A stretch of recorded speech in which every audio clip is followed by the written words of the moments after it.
Welcome to 216, a link to the Past Randomizer podcast. I am your host, your agent. Today on the show, I've got Shinmaru, my roommate from SGL. We got to chat a little bit at SGL, but kind of always crossing paths. So we never really had a chance to have like a good long conversation. So making up for that today on the podcast here. Big fan of Shinmaru. I think he's an awesome dude. And I think you'll enjoy this episode.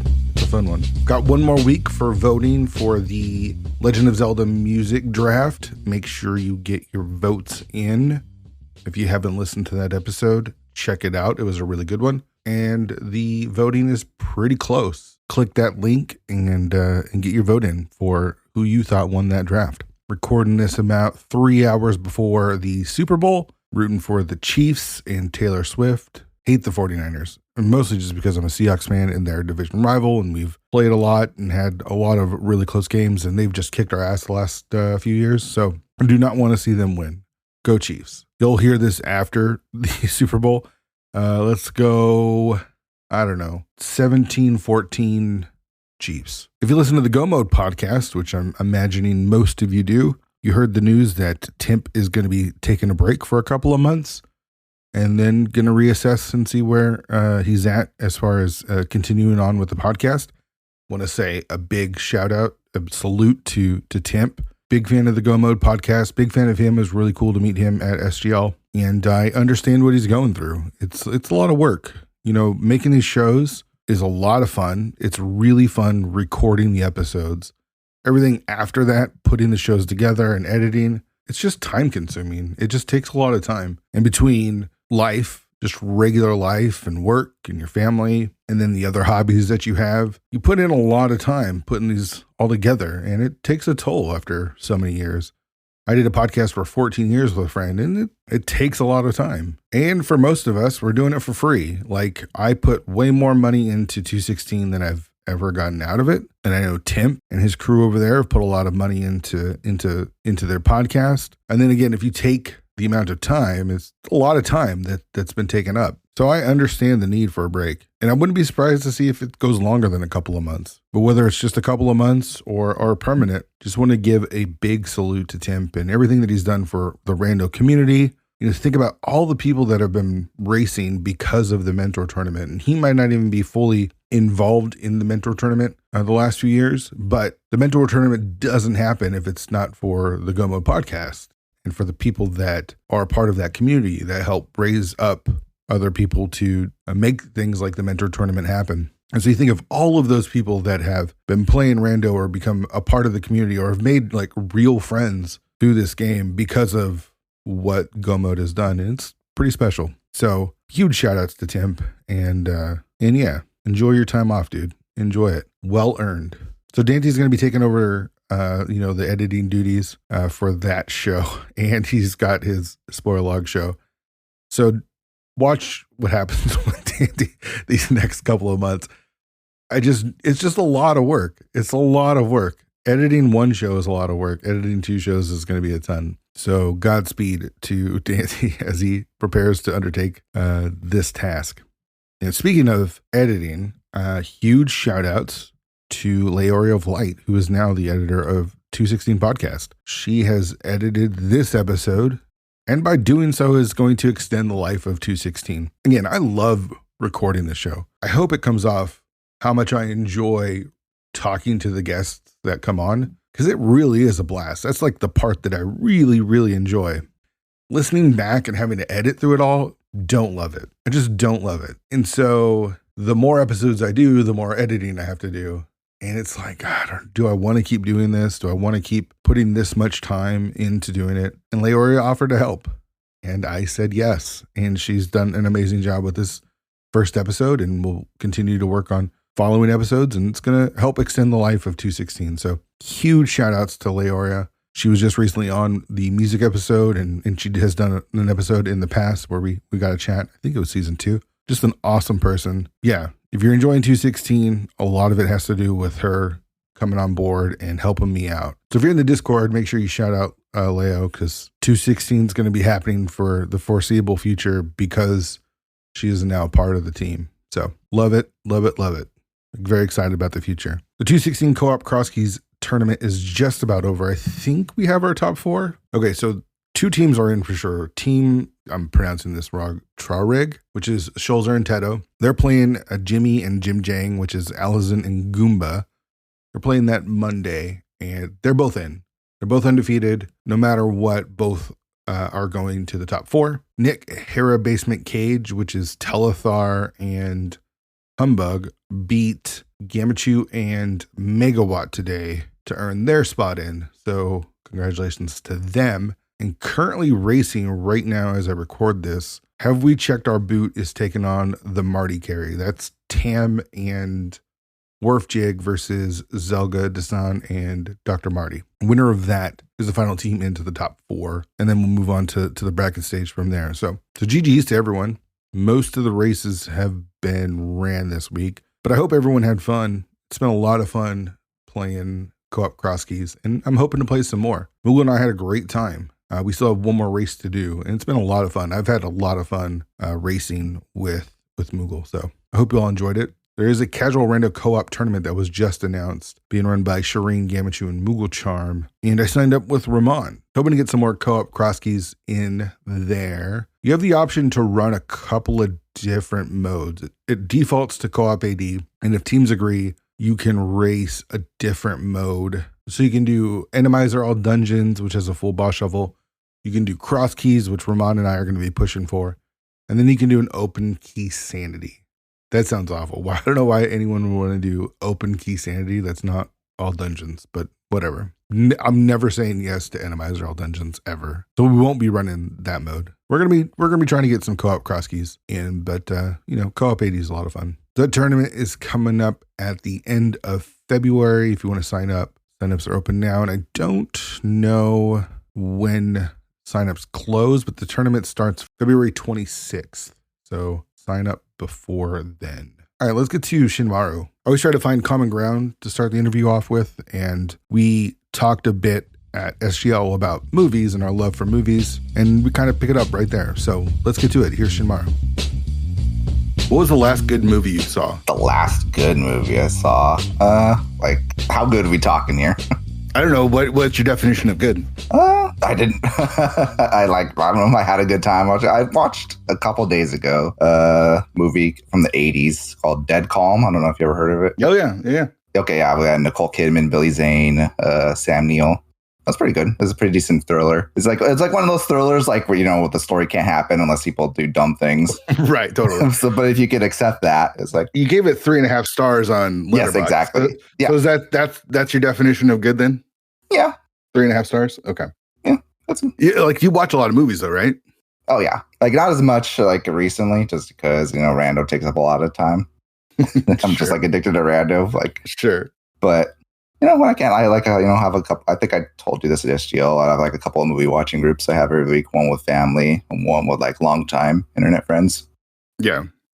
When I did my old podcast, it was mostly covering movies. So I used to watch a ton, and I feel like I'm not watching as much anymore. But I always get excited for Oscar season, even though the Oscars are silly. The award shows are dumb. There's no real reason. Yeah. It's all just arbitrary and who campaigns and stuff like that. So it's not really the best movies of the year, but I do get excited about watching, the nominees for the best picture and get caught up on some of the other stuff. And, do you follow any of that stuff? Not really. I kind of distrust the Oscars in general. Sure. Shitty taste. Totally. Yeah.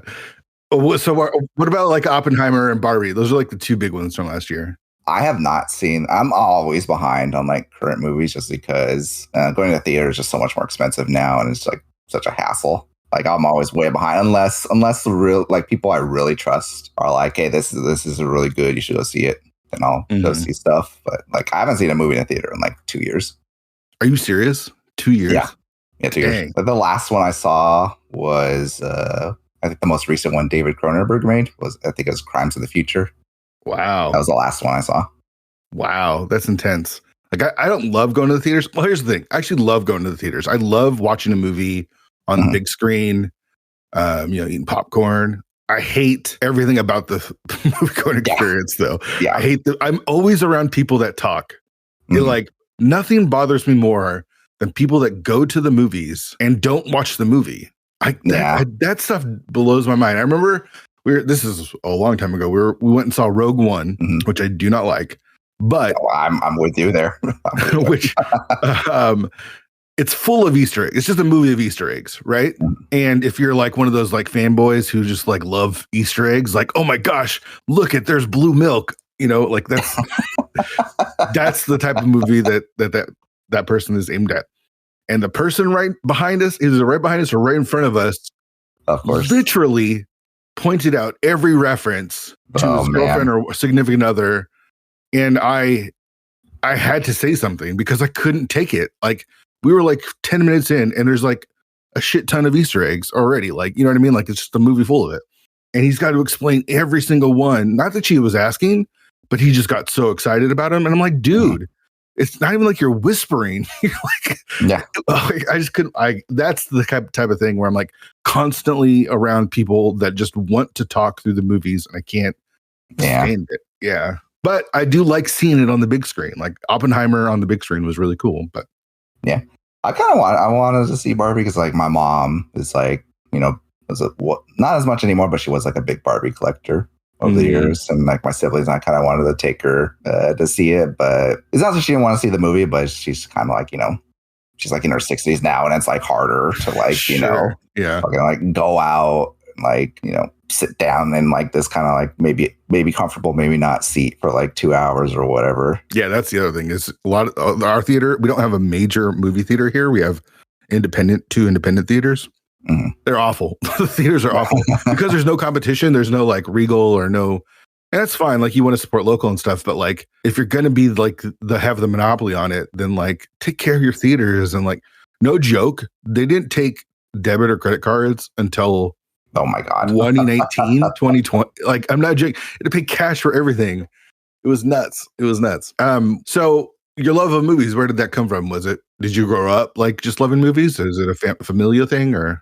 So like when I was, I guess, younger, like I wasn't as much into it as younger. I would I would watch movies with family, right? They would take us out to like family movies or like Disney. Like that's the kind of stuff I, watched a lot of growing up.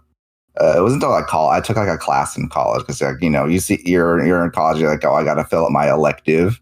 However, somehow, and you see you're looking for the kind of like I don't know if they have them still now, but like when I went to college, it was like fucking like old as hell. They had like this big, like kind of book of like, oh, this is the next, these are the courses coming up for the next quarter or semester or whatever. And you see like, oh, hey, there's a class about watching movies. I will take that because I'm like 19 years old. Right. You think it's going to be like just a waste of time, a way to, Yeah, but it was actually, it was a super cool class. Like I just watched a bunch of movies I never heard of before, like all sorts of eras, to kind of opened my eyes to a lot of stuff. And you kind of challenged us to think about the movies in like a different way that like, never even thought about growing up. Cause I'm just like kind of, just watching movies, enjoying my family or whatever. And back in the day, it was like so easy to like get your hands like whatever movie you wanted, like even like not even like illegally or whatever. Like Netflix was like actually good back then. Like their DVD service was like actually super cool and affordable. My college library just like tons of DVDs I could check out whenever I wanted. And I guess I don't know how the library systems are in the rest of the country, but Los Angeles County library systems are really good. You could just kind of browse on the internet, find if like any library in the system has like something you want, just like request it to be delivered for free to whatever library in the other library system you want. So I just like to watch like a ton of movies in like, college, like early 20s that way. So I'm looking just at your like recent Letterboxd page, like what you've watched recently. And it seems like you're not a big genre movie fan. You don't doesn't look like you like sci-fi or superheroes. It goes and comes in waves. Like, I try to watch like new stuff. Mostly, like, if I rewatch stuff, it's usually with, like, one of my group watches. Like, I like sci-fi. Like, superhero stuff, I'm not as big on, just only because it's kind of, like, been saturated. It's kind of like you get too much and you get a little tired. Sure. There's definitely exceptions. There's always exceptions. The Flash is not an exception. No. That was like, oh, my God. So what's it take for something to be 5 stars? Because I see a couple of movies that I would consider 5 stars to be that are only 4.5. Everything Everywhere is a 4.5. Parasite is a 4.5. I don't know, because I don't really take my ratings that seriously, to be honest. Okay. Like, it's more of just like a whatever. Yeah, just kind of how I feel in the moment. Like, Mhm. like I personally, like, I don't even trust like half the ratings I have. It's like, because like a lot of them were like import, like you could import stuff from like IMDb. And I chucked it in, and I rated a lot of movies, and I was like in my early 20s, and like my taste is like super different. Sure. And also like, yeah, I don't even, if I haven't seen a movie in the past like 2-3 years, like I don't trust my opinions on it, because I just too much I don't remember. Okay, so Letterboxd has that thing where like you put your 4 favorite movies on. Mm-hmm. You have The Thing, Doctor Strangelove, Sunset Boulevard, and Videodrome. Would those can still be considered your 4 fave? Maybe. I mean, it's been a while since I've seen Sunset Boulevard. We kind of wanted to rewatch that recently, actually, just kind of see what I think of it now. But it's tough. Like any kind of hobby you get like really into, and you like watch a ton of stuff, or like over video games you play a lot of stuff or whatever. I feel like your taste just gets so distinct and specific. Sure. That it's like it's like so hard to like single anything out as like, a favorite anymore. Can I say this? I don't like Doctor Strangelove. I know that's like really interesting, terrible to say, but I just did not connect with that movie at all. Like, I could definitely see that, especially with like a lot of like older movies, like I mean, I love older movies. Like, exactly. But it's like, a lot of things are just like different, right? Like the style of humor is different, the way they film is different, the acting is different. Like so many things are like, I've definitely seen people who are just like, old movies in general, you just can't deal with them. Just like everything's just so different than modern movies. I think I would hope at least that I have the sensibility to like enjoy something for what it is. Like I watched Casablanca for the first time 2 years ago, and I love that movie. I thought it was excellent. That's awesome. But Doctor Strangelove, just for some reason, of all of Kubrick's movies, just didn't connect. I mean, I feel like there's always a disconnect with me and Kubrick, anyways. But I can definitely see that he's definitely a very kind of cold movie maker and a director in a lot of ways. Like, especially for a comedy, it just doesn't work. I don't know. Like my sensibility, I guess, just isn't quite the same. And I get what he's trying to do, but comedy is like super subjective. Yeah, for sure. So you weren't watching movies as a kid? Were you playing video games? Oh yeah, definitely. Like my family, I was like a big Nintendo family. Mm-hmm. So like my dad and my uncle were like, especially like very big early adopters of like technology for like a long time. Mm-hmm. So we had like NES when I was growing up, Super Nintendo, all that stuff. Like, were you playing it, or were your parents playing it? I was playing it, and my dad and my uncle were playing it too. Like, kind of like one of the stories I like to tell that makes me smile is that they played like the Legend of Zelda, the original one. Together, and this is like I was back in the day, so like Nintendo Power I don't think was a thing yet. I don't remember when that started publishing, but definitely internet was like not even a thing for like the vast majority of Americans, right? Like, obviously like strategy guys not a thing. I don't even know if maybe the Nintendo tip hotline was something back then. I don't remember. I don't remember when that started, but yeah, but that was probably like a 900 number, right? You probably had to pay like exactly a bunch, yeah. But yeah, they would like play through it on their own, and like kind of like at the end of the day, they would call each other like, "Oh, I found so and so like here in this area." Like, "Oh, I found this," and such. Like they kind of like go through the game together, almost like a co-op thing. That's awesome. Weirdly, they would call each other up and just kind of share the secrets they found together. And it was kind of. Your dad sounds awesome. He's already into video games. My dad didn't play video games. Like when he did, he wasn't very good, and then we couldn't play it for very long. So I mean, my dad is cool, but not that kind of cool. He doesn't play. My dad doesn't play like video games that much anymore, just because that doesn't really interest him. He kind of likes his crossword puzzles. Sure, yeah, I get it. So, how old are you when this is happening? With the NES and the Super NES? I mean, it came out the year I was born. I don't remember. I don't know. I guess I don't know when he would have bought it. But so you just remember it always being there. Yeah, pretty much. Yeah. Okay. Like my first game was like, Super Mario Brothers Duck Hunt combo cart. Mm-hmm. I was like a big fan of like Super Mario Bros. 3, Super Mario World. I was probably as much, if not more, of like a Mario kid. Oh, really? As a Zelda kid, yeah. Like I like the Zelda games a lot, but the Mario platforming is just so good. I kind of agree. Like I feel like for me growing up, I loved the idea of Zelda, but I wasn't very good at it, like the first Zelda. But Mario Brothers 3 was like everything to me. I played so much Mario Brothers 3. Yeah, yeah, especially specifically Mario Bros. 3. It's just like there's like so much like variety. There's like is just like like the power ups, like the different worlds, all the bosses you're fighting. It's just like it just felt like so much bigger. Yeah, especially as a kid compared to like every other game I was playing at the time. Well, what else were you playing? Just I think the standards, like the Super Mario Bros. Super Mario Bros. 2, Zelda. We had like I'm trying to remember like what other kind of random cards. We had Gauntlet, I think, other stuff like that. But Super Mario Bros. 2 was definitely the game I kept coming back to again and again and again. Were you did you have a certain character that you really liked of the four, or did you always mix it up depending on the level? We're talking about Super Mario Bros. 2. Yeah, I think I like Luigi. I like the crazy jump. Sure. I mean, that was such a novel concept coming off of Super Mario Brothers 1. Like you can jump all crazy and then fly with Peach. So cool. Yeah. So did that continue? Did the Nintendo love in your house continue as you got older? Oh yeah, Super Nintendo and N64, GameCube, all that. What was your experience with Link to the Past? Did you have a memory from playing Link to the Past, or? Oh yeah, I considered it my favorite game for like a long time. Oh really? Yeah. Was that one you're playing it a lot then? Yeah, playing that a lot. Super Mario World.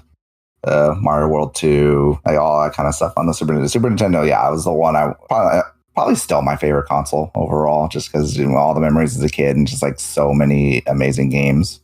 Mm-hmm. What else were you playing? Let's see, definitely Mario World, like the Past, Mario World 2. I like I'm not in love with them now, but I like the Donkey Kong Country games back then. Super Metroid.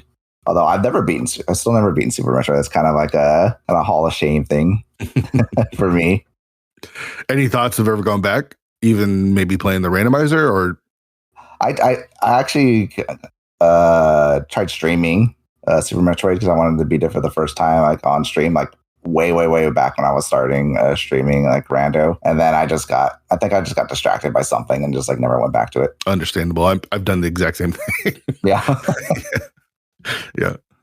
It's weird. I don't know what it was about Super Metroid, but it just maybe the difficulty or something. I don't know. Just compared to like Link to the Past or Super Mario World is just I just never really fully connected to it. Yeah, it's definitely a tough game to get a grasp on at times, just because it feels like some more. To me, it feels more technical. Yeah, as I say that, my brother has been playing Link to the Past, just the vanilla game, because he didn't really play it when we were growing up.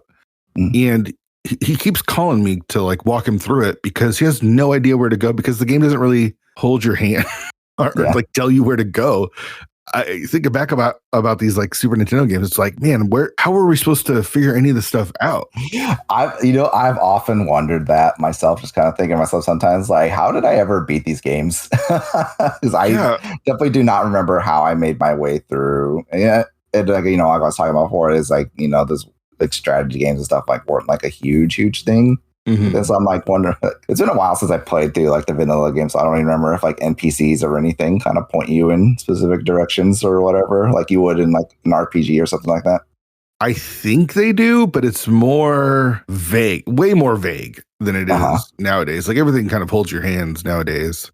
And you could do a lot more, but man, there's like some super vague hints and specifically Link to the Past, where it's like, how are you ever supposed to figure any of this out? It's pretty nuts. So did you consider yourself a Zelda fanboy, or was it still mostly Mario? I don't know. How much did you branch out of the main like core of Nintendo with Mario and Zelda and Metroid? Was your interest diverse, or was it kind of like towards the main? It's mostly towards the main, I think, because those like the biggest things. Those like the games that you buy Nintendo consoles for, right? Especially from like N64 on, when PlayStation entered the arena. Sega still was like releasing consoles. It felt like more like N64 still had like kind of like developers making other games for it, right? But still like the Nintendo products were like the big draw. That continued on for you said past Super Nintendo. You got to the 64 and the GameCube and stuff. Yeah, 64 GameCube. Yeah. Did you dip your toe into the PS world, or? Yeah. So I think my like late in the PlayStation like life cycle, my uncle got me a PlayStation for Christmas. I think that was when it was like probably like half the price it started at. So, and I really like the PlayStation a lot too. Like some of them like obviously don't help like visually whatnot because it's like the early era of 3D. Then it was kind of like chunky and weird and ugly, but there's a lot of really interesting cool games. Right. Like what? For the PlayStation. Like, I'm a big JRPG guy, so there's a lot of really cool JRPGs like Square and Enix, like, even before they like kind of got together, like making like a lot of really, really cool, kind of interesting games. Like, the main 3 Final Fantasy games I like a lot. Xenogears, really cool game. Vagrant Story, I liked a lot when I played that. Even though I came out kind of later, and I definitely needed a guide. Sure, because it's like one of those kind of like very kind of inscrutable mechanics. So like if I tried to figure it out by my own, I would just like drive myself insane. You say JRPGs? Were you playing any of the Final Fantasy games on like Super Nintendo or Nintendo before, or any other RPGs? Yeah, I was kind of a latecomer to that stuff. Just I had like no idea what like an RPG even was until I played like Super Mario RPG. Okay. Like I looked on, I see the title, and I'm just like, I don't know what an RPG is, but I like Mario, so I'll try this. Yeah, so that was my first JRPG, and it's like it was really fun. It's like very, it's still like very approachable. Understand it kind of. It's really cool, like how it kind of marries like Mario mechanics to like kind of RPG stuff to kind of like give you kind of baseline of like what to expect. Yeah, it's a good way to introduce someone to RPGs. Mm-hmm. For sure. Because I remember trying to make the leap to Final Fantasy VII. I had no idea what I was doing at all. Yeah. I was like, what is happening? I have zero clue what any of this means. Mm-hmm. I'm also kind of dumb. Yeah, I really loved Super RPG, and that kind of branched out to like Final Fantasy VI was like really, really big for me. Just even still thinking about the game now, it's just like I love it so much. Like the just like even like in comparison to like other games of the time, like the story is like such a humongous sweep. Like everyone talks about like, kind of like how cinematic it feels like in comparison. Mm-hmm. And you were playing it back when it originally came out? Like a few years after. Oh, okay, but still early enough. We're talking, yeah, it's still early enough. We're talking like probably like 97, 98, I think. Oh, yeah. So that's still early. Yeah. Yeah. So I think it came out like 94 in America. Mm-hmm. Yeah, I played it on. I still play it on like the original SNES card before I bought like I think as Anthology. I can't remember if it was Anthology or Chronicles or whichever compilation it was. It had Final Fantasy 6 for the PlayStation. Do you revisit those older games every once in a while, or sometimes? Like there's like so many new games and I want to play. It's like hard to like for me to like say like I'll go back and kind of revisit this game I've already played through. Mm-hmm. But I do it occasionally. I definitely have like kind of like the itch to do it, to go back to some older games. Sometimes I like a lot. Like I've been kind of like randomly wanting to replay Final Fantasy VIII a lot recently. I don't know why, but something's itching. Yeah, I see it in my PS4 library. I'm like, what if I just like abandoned everything and just mainlined Final Fantasy VIII for a few days? So are you playing a lot of new stuff? Are you like always trying to find new things like on Steam or different systems and play current new games? I think with like just like with any hobby, it just kind of go ebbs and flows. Like I've definitely gone back to like newer games recently. Like Random kind of took up a lot of my video game time for a long while, but I've been trying to like kind of balance things out a little bit more because I don't want to burn myself on Randomizer. So I've been playing some new games. Like recently I played Bloodstained for the time. That was a fun game. Like I think there's other Metroidvania type games that are better, but I had a good time. And I playing Yakuza Like a Dragon. I'm a big Yakuza fan. Love those games. And I think making Yakuza Like a Dragon to a JRPG with a JRPG mechanics is like, just works splendidly. It's so good. Just all the goofy fun stuff I love about Yakuza, but with a kind of a battle system I'm more into. Mm-hmm. That sounds cool. Did you play the Dreamcast? I did not. I did not have a Dreamcast growing up. I always kind of wanted to have one because I just feels like that would have been perfect system for you. Yeah. There's like so many like weird games on the Dreamcast. Like one game I've never played, but I've like watched people play it a few times. It was a game called Ill Bleed for the Dreamcast. It's like kind of a weird survival horror game, but it was like done in like a B movie style, Mhm. like kind of like a loving parody, right? You know, not Sure. like Right. so like it's just all about like kind of going into different worlds, kind of modeled on like, you know, like their like movie stories or whatever. But it's all just kind of like very weird, kind of loving, like intentionally B movie like satire. And it's such a funny, weird game. But I would never play it because the mechanics are just like I would never have the patience to deal with them Mm-hmm. now. But and you guys are just like full of just like crazy shit like that. Sure. Totally. I just remember the Dreamcast because it did have like you said, those weirder titles, and it didn't really catch on, but man, it feels like there was just like, it was doing and being more creative than some of the other consoles and games that were coming out at the time. Yeah, it kind of feels like it came out like a few years before its time. Like I feel like if you came out with something with the Dreamcast now, like it wouldn't be like humongous, but I feel like there's a niche for something. Like a console like that now. Yeah. It was too early. Came out too early, and and killed Zelda or Sega. But you know, what are you going to do? So as you get older, do you dip your toe into computer games, or is computer games something that you're playing as you grow up? A little bit. Like I'm gonna break the trend of your guess. Like I was never like a big MMO guy. Never like a big kind of like arena shooter guy or anything like that.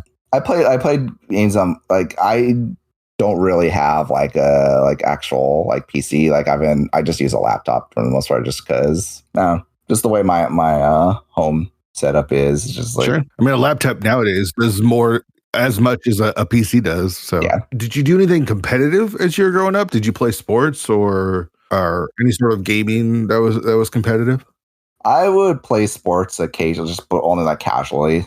Like I was never a really competitive person growing up for like a lot of. I think like the main reason is that just like I had just like terrible self-esteem growing up, so I never like see myself as like, you know, someone who could compete with like other people or stuff like that. I watched a lot of sports growing up. I don't watch as much now just because you don't have any time. I don't have the desire. I don't have the desire to keep up with it. But yeah.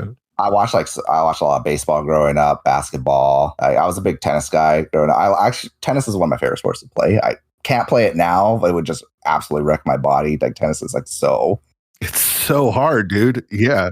It's so physically demanding.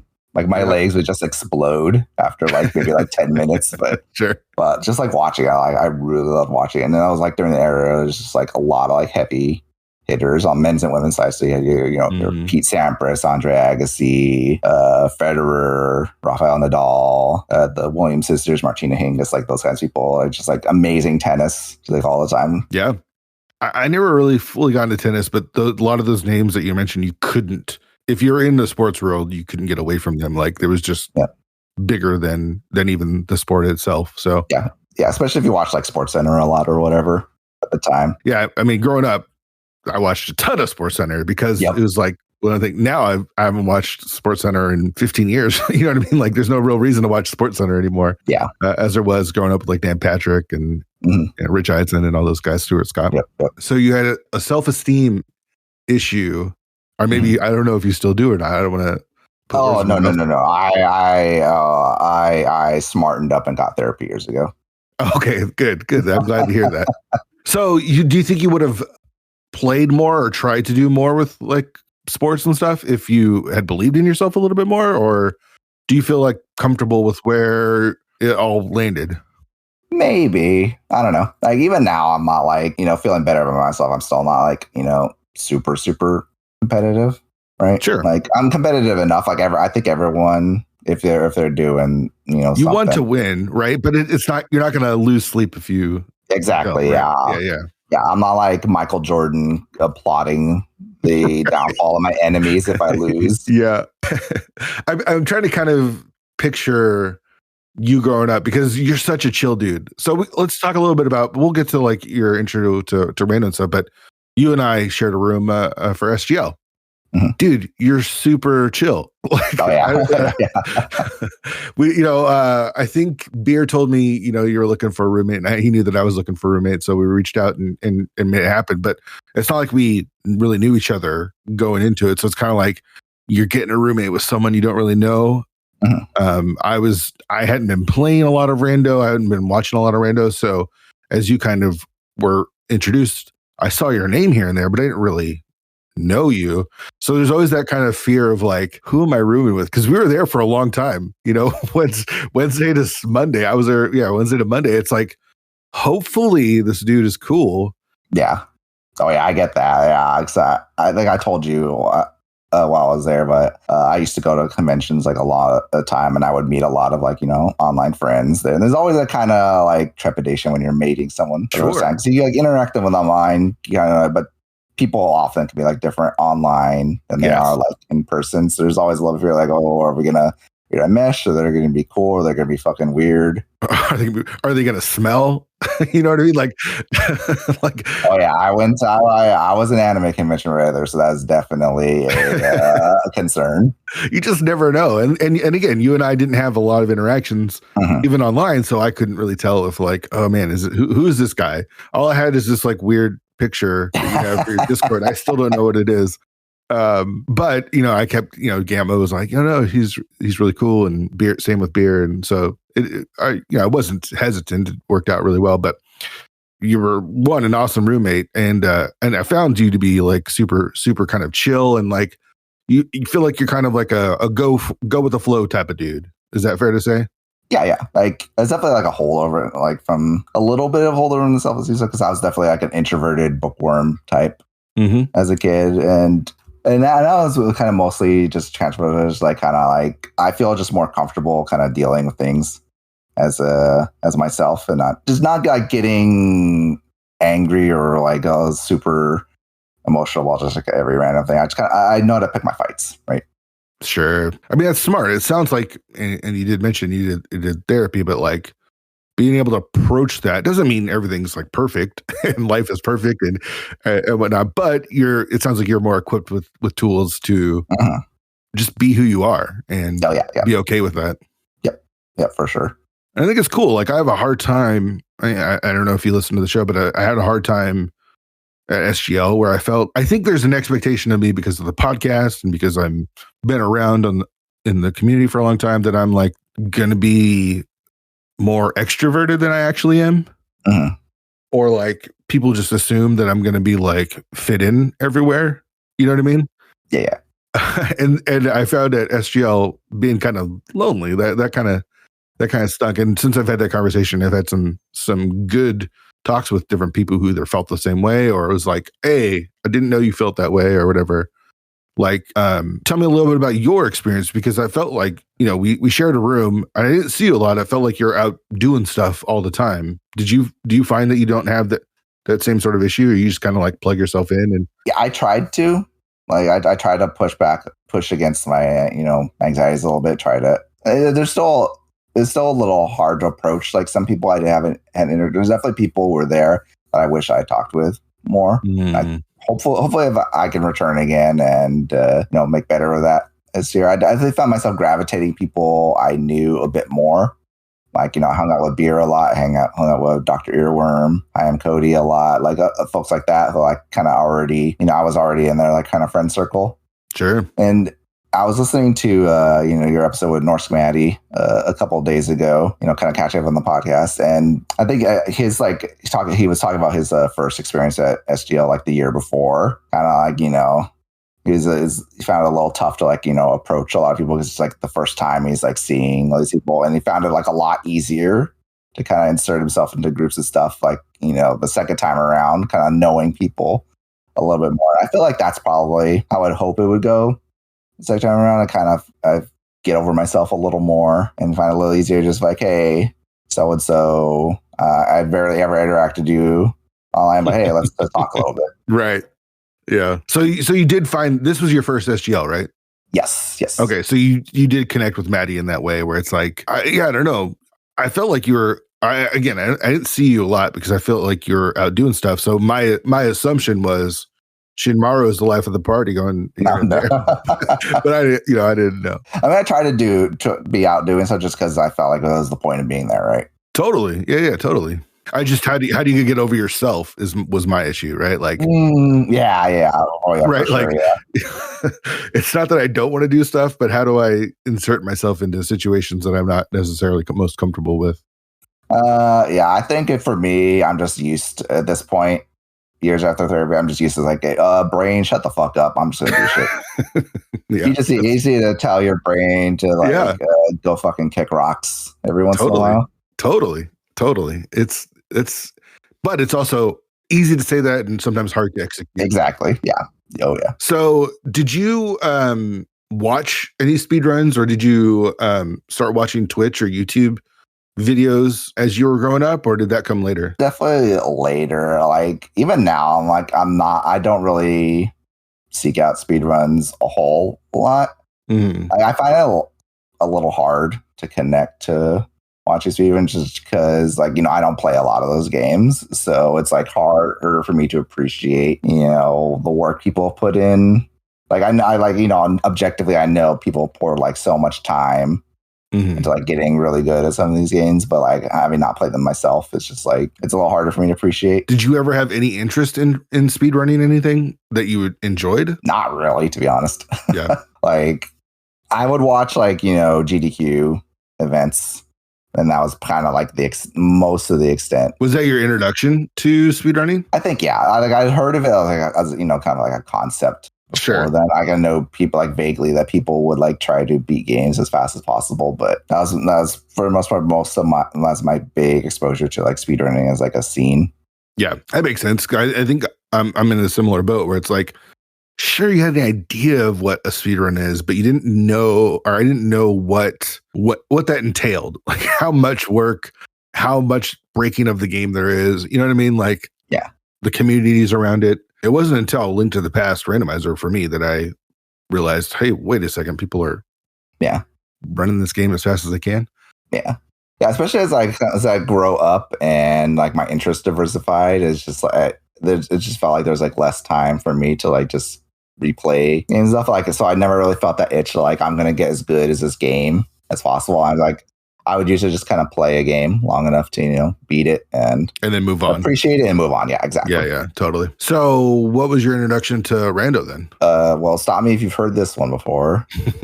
But I first learned Randomizer existed watching, was it 2018? Was that the GDQ 2018 with Andy and Christos? I kind of rewatched it recently. I don't even remember, but they played Swordless. Yeah, like I kind of blew my mind. I was like, wait, they played Swordless back then? I did not even remember. Yeah, that's what they were doing.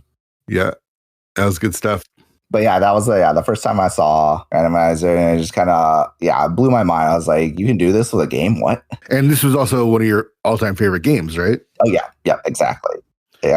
And they were like showing me, like, even though it was one of my all-time favorite games, I had never like 100%ed it.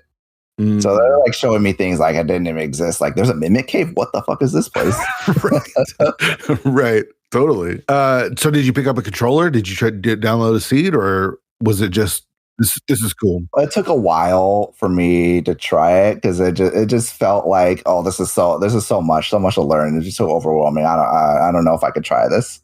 And then like during the pandemic year, it was like, okay, well, I'll take the time and like maybe see how a seed goes. And like I played a little bit more, like, but it didn't really totally click for me until I joined the ladder and like did a few races. I would have been like near the end of like 2021, I think. Okay, so this is like years. So years, yeah. So you see it, think, wow, that was a neat thing to see, but I have no interest in trying it. Yeah, exactly. I like kept up with it. Like I would watch races, like here and there, watch tournaments. Like sometimes, although I wasn't like a heavy watcher. Like I didn't really start watching a whole lot of Twitch until I started playing Rando myself and like followed a lot of people. Sure. Okay, so the pandemic happens. We're all home. You're watching all your movies with your friends still. Yep. Oh yeah. I need something to do. Let's try the randomizer. Is that the way it kind of happens? That's pretty much, yeah.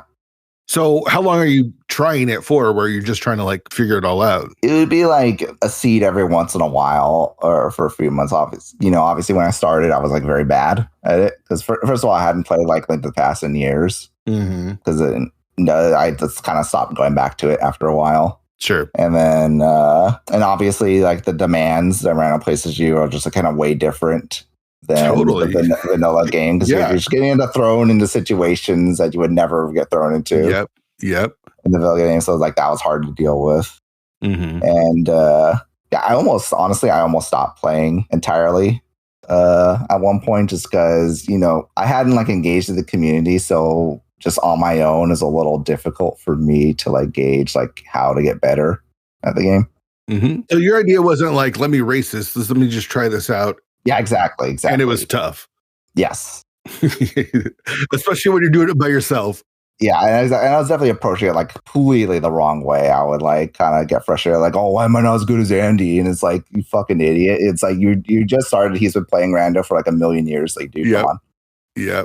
I feel like that's not just a rando thing. I feel like people like watch anything. Like people watch football and they're the best coach in the world. You know what I mean? Like, why is this coach doing this? And it's like, dude, like, they get paid lots of money or whatever, but like, you have no idea what you're talking about. Even if you do have an idea of what you're talking about, they've been doing it for years and you've been watching for years. So it's like, you know what I mean? Yeah. Even with rando though, I did the same thing. Whereas I started racing, I was getting my ass kicked. I'm just like, how come I'm not better than this? It's like, because you don't put the effort to get better, and two, you're brand new. So get good, dude. Okay. So what was it that made you then join the ladder if you hadn't been racing and you really hadn't been playing?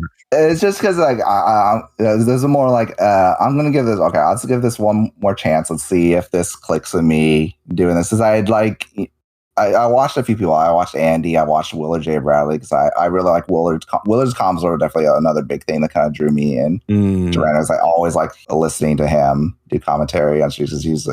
He was one, very funny, and two, he kind of explained the game in like a very easygoing way that was like very easy to connect to. So I watched him a lot on Twitch. So I was like, all right, let's give this one more chance, see if it clicks with me. Let's do the same kind of racing that they do. And obviously I kind of lost my first few times. Sure.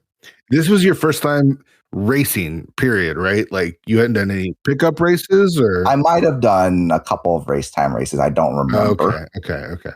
Like maybe like speed gaming dailies or something like that, which I also got crushed. Sure. But I think the thing that really kept me around is like when I started, let's start watching, other people do the races, see how they approach it, but also just kind of engaging with the community more. I think that's really what kept me in the fold. Like 100%, I can say I would absolutely not be playing Rand today if it weren't for Mr. Ed 3. Because he was one of the people I kind of sought. Like literally, I said, I saw like people joining race there. Okay, I'm gonna pick one person to watch and see how they run this race, try to learn from him. And I picked Ed because he had the funniest name. Sure. Yeah. So I like go to Ed's stream and watch. And this was like kind of back when Ed was newer. I think he'd been racing for like maybe a half a year at that point. And his stream is bigger now, but he was definitely like playing to a much smaller crowd back then. Mm-hmm. So like he sees he has like a new viewer, and if you've ever been in like Ed's stream, like he's still the same now back then as he is now, and he's very much like consummate showman type. He loves to talk, loves to engage people. So he sees like he has a new person in his stream, and he does like the most Ed thing possible. He says, right now I am going to beat all the pendant dungeons. I'm not going to do any crystals. I'm going to beat all the pendants. I'm going to pull the hook shot from the pedestal. And he does this, and this motherfucking horse called his goddamn shot, pulls the hook shot, and just blew my mind. So I became like instant friends with him from there. Learned a lot from him. Slowly started to get better, and just like it was more like kind of. He like introduced me to more people like Beer, MindDM, Average Frustrated Gamer, people, Smirk, JD, just people like that. And just like making friends, I think, is what kept me wanting to play rando more than anything. Sure.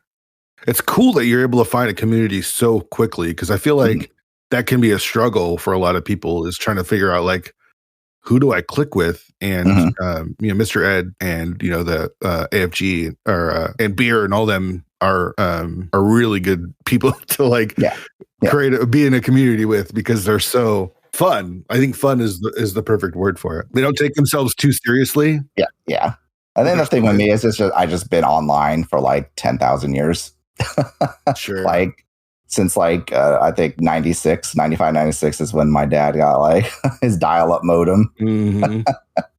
So I'm just kind of experienced and just kind of like searching out communities on the internet.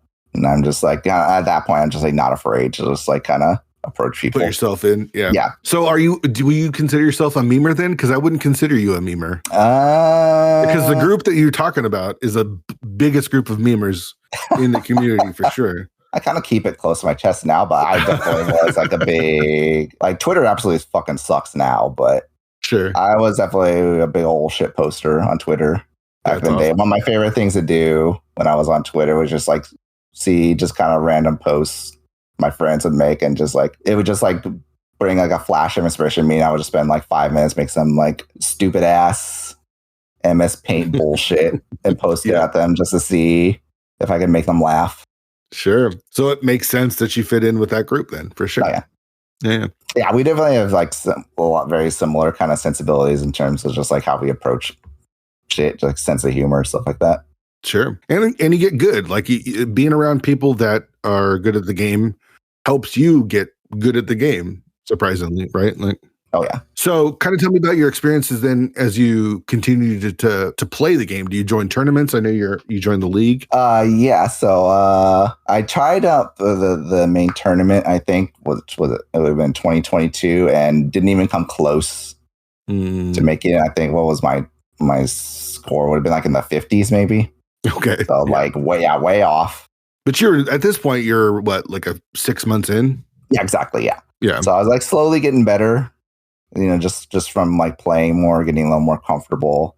Did you join the Challenge Cup? Yes, I did join the Challenge Cup. I think I made it out of my group because I also entered the mentor tournament around the same time. Oh, okay. Like the 2022 mentor tournament. So I was definitely learning a lot from people. And I'm like, actually, kind of funny thing is I actually got rejected from the mentor tournament when I first applied.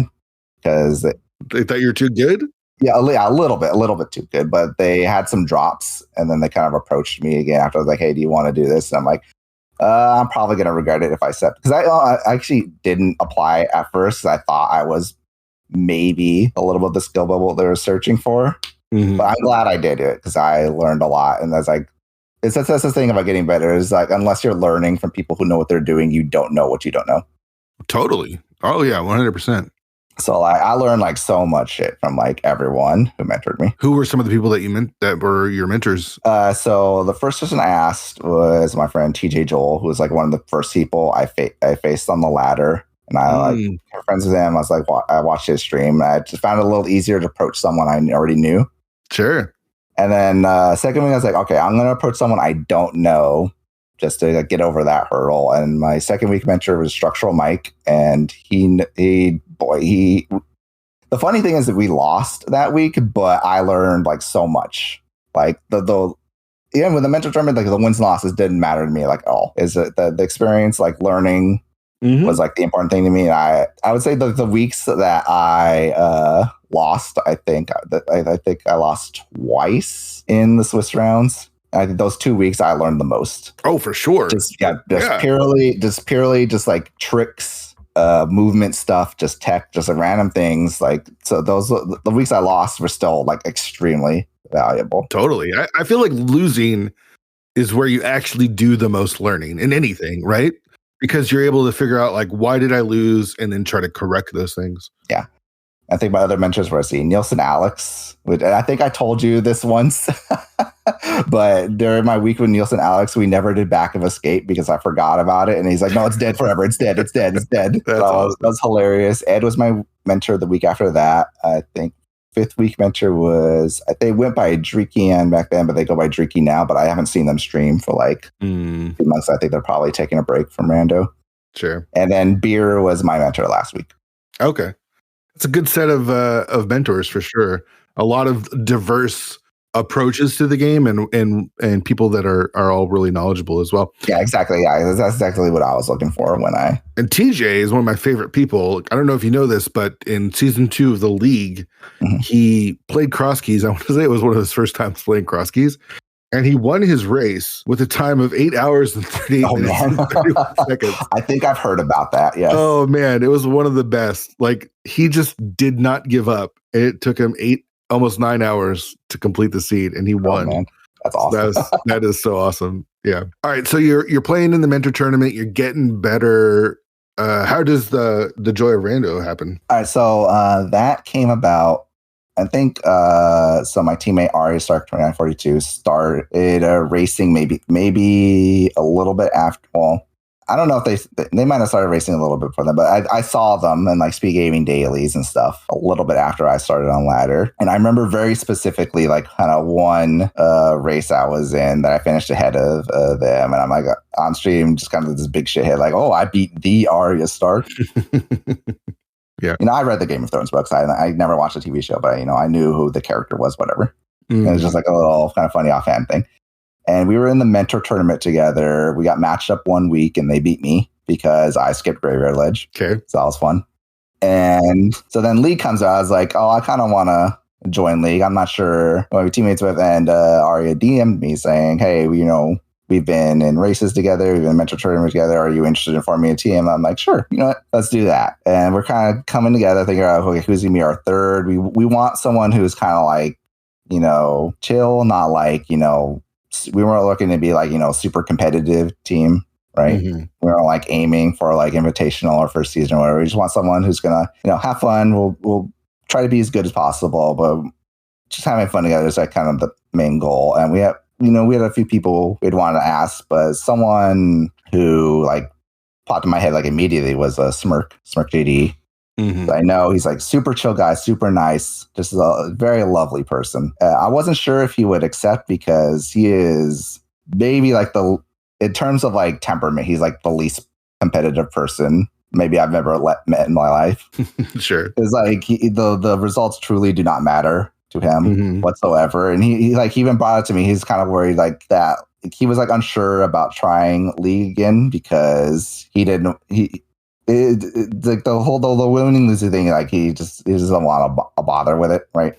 Sure. He just wants to have fun playing with people. But he's like, I know I talked to him a bit and like we've been friends for like a little bit by the time, so we kind of like knew each other like decently well.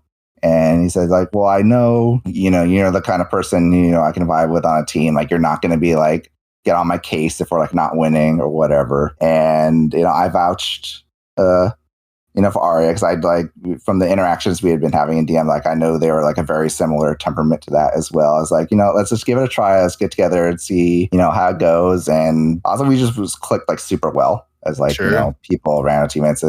I feel like the Joy of Rando is a perfect name for the team as well, because it feels like that's the goal of the team is like wins and losses or whatever, but like let's just have a good time. Yeah, that name was definitely Arya idea. So Smirk kind of wanted like a team name that would be kind of like a positive vibe to it, but Smirk and I were both like terrible at coming up with names, so we weren't sure.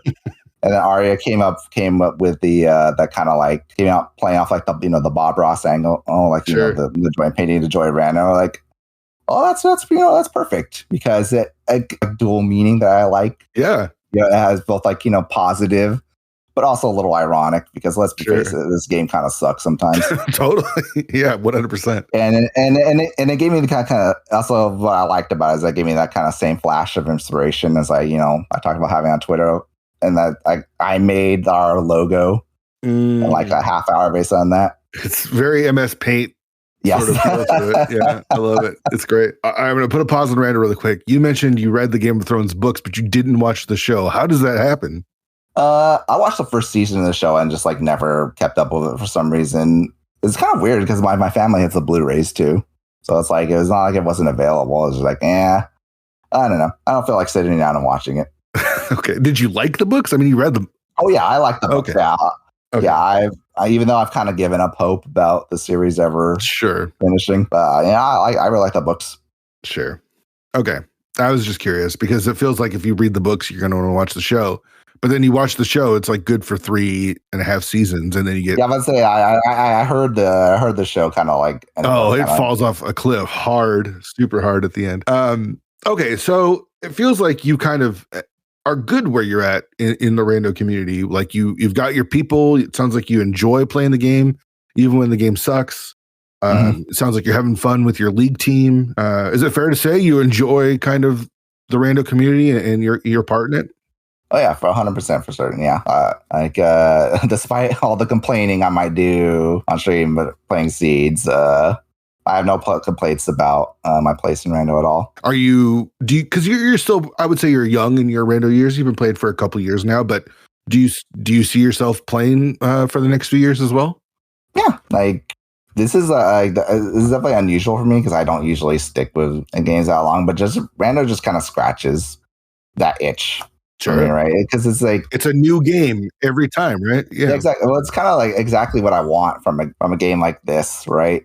At this point in my life, it's like a very compact experience. Like even like cross keys, like I wouldn't say like 2.5 hours or whatever is that long, right? For like a single PlayStation. So it's like you're getting like a kind of a unique experience, like a unique story, and like every time you play a Seed, and that's something I kind of like really appreciate. Right now. Totally.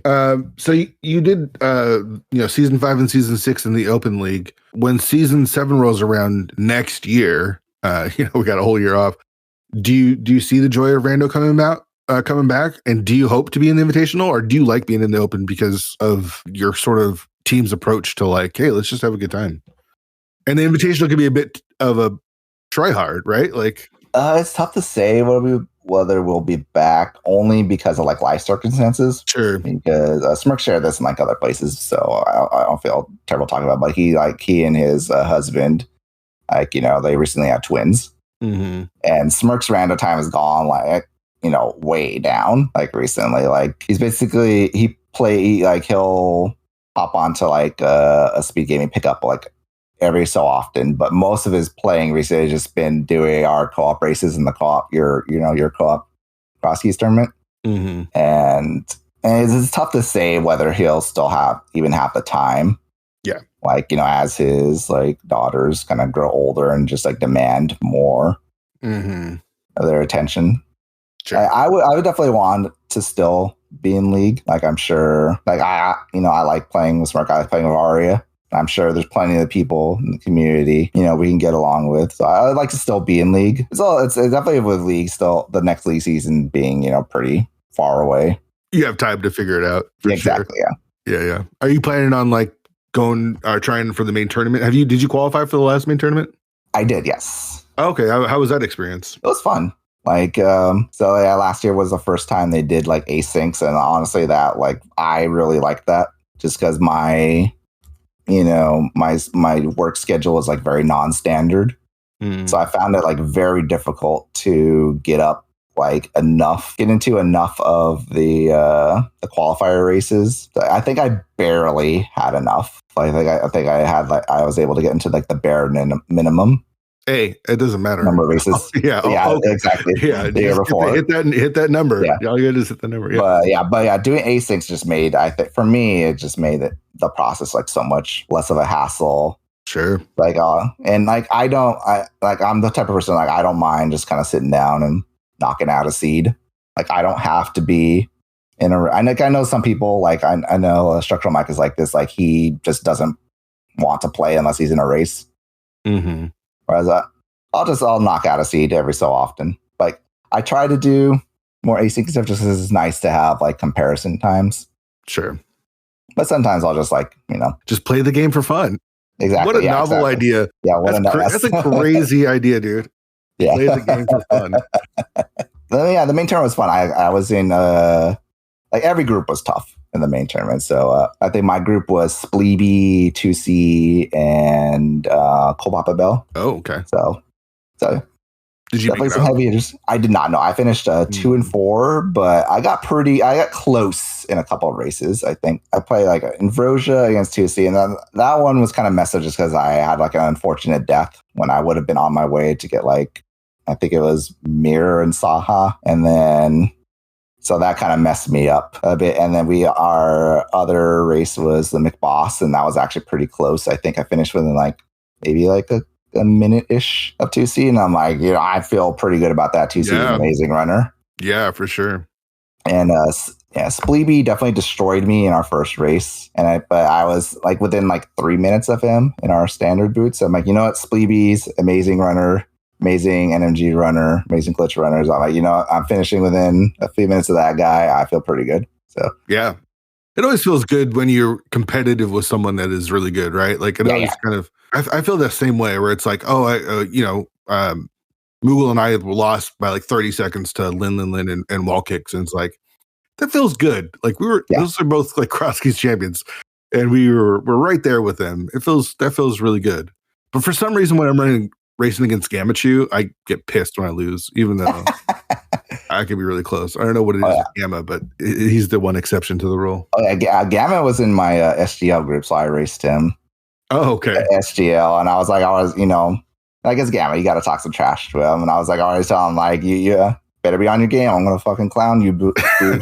I'm like, I'm gonna use the Jula spread. I'm gonna use the Phoenix Rice spread. I'm gonna use the Jula spread against you, dude. Yeah. Did you beat him? And no, I did not beat him, but I was at Moldorm 2 when he finished. So it was a super jet seed too. So like, nice. So this is a jet, and I'm like at Moldorm 2 with Gamma finishes. Like I feel great about that. Yeah. Totally. Do you think you'll ever run a tournament, or do you ever want to be in like any sort of like leadership role, like a Tark admin, or? To be honest, no. Yeah. Like I might do it like a support role. Like I can see myself as like a mod or something, like just kind of like helping people out with stuff. But I was like zero interest in being any sort of leadership.